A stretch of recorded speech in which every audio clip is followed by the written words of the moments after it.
Boogie is just waking up from a nap. Yeah. Hi, Boogie. Kind of itchy. I was going to try to tell a story of some time I've had in Alaska. Because you don't know, I lived in the interior of Alaska for 16 years. And I've been thinking about my time there in the winters. And one thing about Alaska is when you were there in the summer, it was 24 hours of daylight, and it felt really, really natural to, gather and work toward getting prepared for winter. And the good news about that was that everybody was doing it, so it felt really natural. And then when winter time would come, the most natural thing was when the environment would completely limit us and shut us down.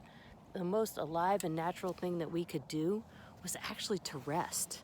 And when I was thinking about that in terms of kind of how I felt about COVID and how limiting that was, I kind of started to feel restless and, like the uncertainty was making it really hard for me to feel alive.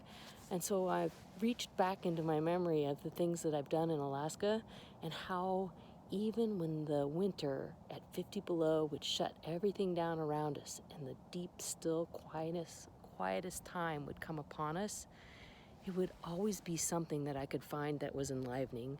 Of course, the auroras. Then, of course, there was chopping wood. Unbelievable how wood would bust when you were to chop it at 20 or 30 below. The water inside the wood was frozen. It just pops open the wood. Very exciting. The other thing would be the blue of the sky or the chickadee at the bird feeder at 20 below. So I guess I was just going to pass on a little bit of my memory of the time that I lived there and the environment as a way of recognizing that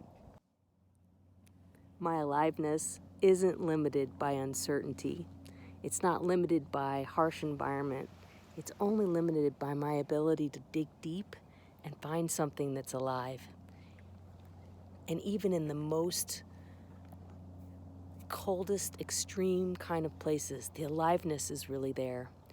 So now that I'm thinking about my time in COVID, I'm recognizing how much aliveness that these horses give me and how much there is to gain by enjoying their presence and being in this moment where everything is alive. As long as I look for it, I'll find it.